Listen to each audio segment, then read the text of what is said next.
Pirated SPG. Striktong patnubay at gabay ng magulang ang kailangan. Maaaring may masiselang tema, lengguwahe, karahasan, sexual, horror o droga na hindi angkop sa mga bata.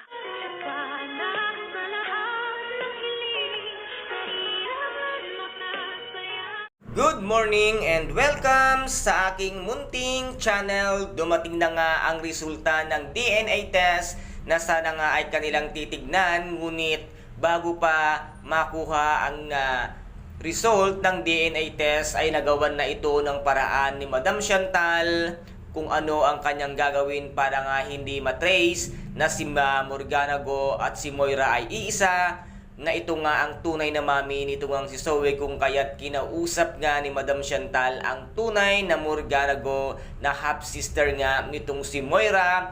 Ito ang pinakuha niya ng DNA test sample at dito nga ay lumabas na ito nga si Morgana Go at si Zoe ay magtita nga talaga sila. At nang pumunta nga dito si Zoe sa bahay nga ng kanyang Lola Chantal, ay nagulat pa siya at nagalit. Bakit nga daw sila nagsasaya? Merong napakalaking problema ang dumating nga sa kanila dahil pina-DNA test nga siya at saka ang kanyang mami.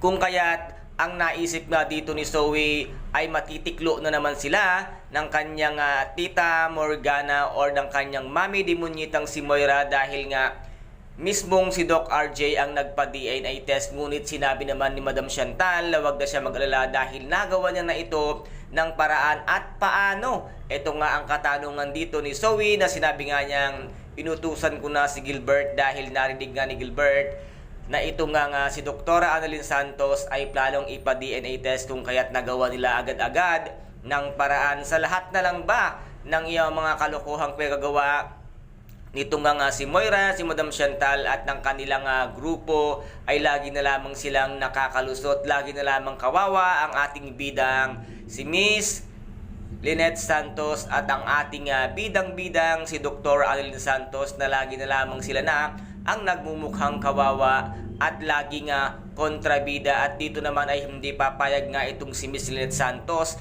na hindi makahanap ng butas para malaman niya ang katotohanan kung sino nga ba talaga si Morgana Go. At pinakita na nga itong si Morgana Go at pinakilala na kay Zoe, at laking gulat nga niya na magkaiba sila. At nasabi nga dito ni Morgana Go na sana nga ay alagaan nitong si Moira ang kanyang pangalan, dahil kilalang kilala nga ni Morgana Go itong si Moira na napakadibonyita at malademonyo talaga ang pag-uugali. At makikita mo naman sa kanilang paghaharap ay hindi talaga sila magkasundong mag-half sister. And guys, ito po ang ating pakaabangan mamaya dito nga sa abot kamay na pangarap na kung saan ay napaka-intense at kapanapanabik ang bawat eksena. At kung nagustuhan po ninyo ang aking videos for today, paki-subscribe na lamang po ng aking channel, paki-like and share para maging update kayo sa lahat ng gagawin kong videos.